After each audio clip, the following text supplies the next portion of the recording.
The comparatively small nation of Norway is one of the biggest economic powerhouses in the world. So how could a country that's most famous for fish be statistically so prosperous, as well as so great to live?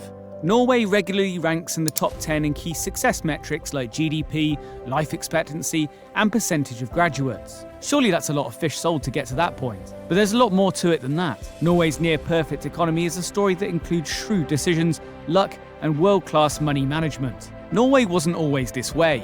After the Second World War, like most other nations, Norway had some serious rebuilding to do. At first, they refused US financial aid after the war, but they were left with little choice but to accept the charity of the Marshall Aid Program and receive $400 million from 1948 to 1951. As part of the efforts to rebuild their economy, Norway joined the Bretton Woods system, the General Agreement on Tariffs and Trade, plus the International Monetary Fund and the World Bank. These were all international agreements that would see them cozy up with some of the strongest economies on Earth.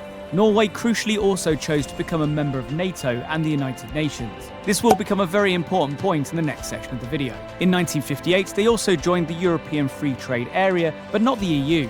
Again, this is also important for later.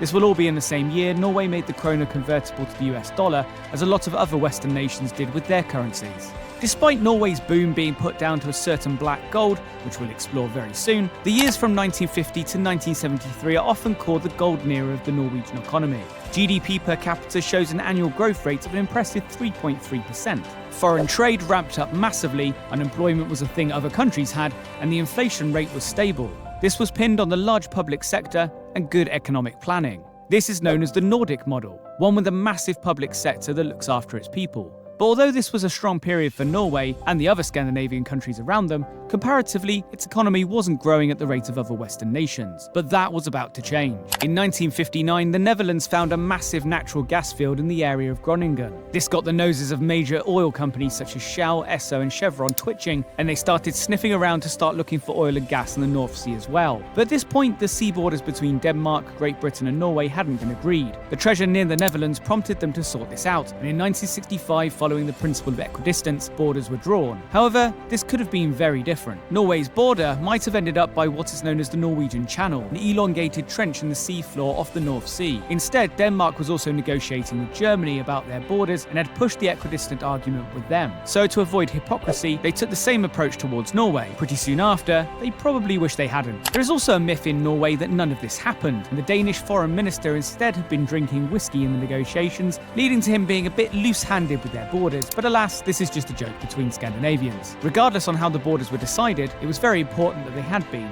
because at the end of 1969, the company Phillips Petroleum found a huge oil and gas reserve beneath the seabed in the North Sea. This was named Ekofisk. It was just inside Norway's newly set border, and more crucially, had just become a gold mine for the country. But with a lack of technology to actually extract the oil, the nation had a reliance on giant foreign oil and gas prospectors to dig it out for them. Norway needed to be very careful that all their potential money wasn't going to be funneled away from their economy. This is when they came up with 10 commandments to avoid other countries converting their oil into gold. These were 10 rules that would allow Norway to develop their own industry and avoid the reserves being stolen. Gradually, foreign companies were replaced by Norwegian counterparts like Statoil and Norsk Hydro, and this let the parent nation keep a majority of the oil revenue for themselves. From this massive boom in the 70s, these companies have now grown to look after oil all over the world. But how did Norway escape any kind of retribution from countries like the US, who historically hadn't taken very kindly to nations attempting to keep oil reserves? This is because of that piece of information that I told you was important earlier. The country was part of groups with nations like the US, most importantly, NATO.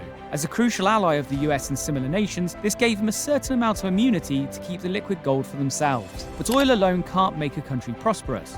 There are many examples across the world of oil-rich nations who through greed and corruption still leave their people struggling.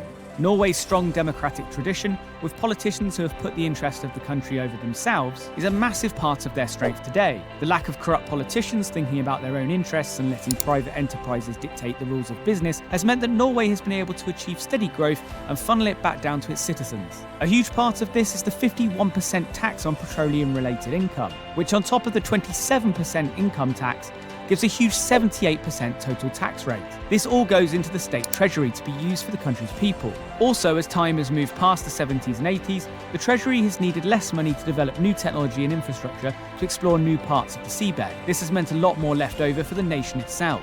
A thriving, independent economy was only made stronger by the decision I mentioned earlier that Norway took not to enter the EU and the Eurozone. When it came to the people's decision to join what was known as the EEC at the time, there were arguments that it would undermine Norwegian sovereignty, create a new power bloc that would weaken NATO, which was very important during the Cold War, and importantly, endanger the fishing and agriculture sectors. These sectors were the main considerations in 1972, but the oil that was about to be mined off the coast would become an even bigger deal in 1994 when another vote was cast for EU membership. Both votes ended up with a choice of no from the Norwegian people, and the second vote was particularly hard to argue for the country as it had already joined the common market of the European Economic Area. It looked like Norway could have their oil and fish cake and eat it. But Norway has been sensible when it comes to this huge amount of wealth. A massive turning point for the Norwegian economy was the Norwegian Oil Fund, which is now known as the Government Pension Fund Global, and was started in 1990 to serve as a financial reserve and as a long-term savings plan for future generations. 2 years after it was set up, it was worth about $23 billion, and by 2020, this has grown to a huge $1.2 trillion, making it one of the largest funds in the world. Through this fund of equities, fixed income and real estate, the country now has 1.5% of all shares in the world's listed companies. And all this with only a population of 5.3 million people. What's massively important is that there's a government rule that states that every year only about 3% of the return from the fund is allocated to the national budget. This lets it grow even more, allowing the country to prosper further. So it's not as simple as saying that oil made Norway rich. It's true that oil made Norway rich, but it's Norway that kept Norway rich, and through heavy state involvement, politicians with integrity, investment, and sensible spending, it has been boosted to become one of the richest countries on earth.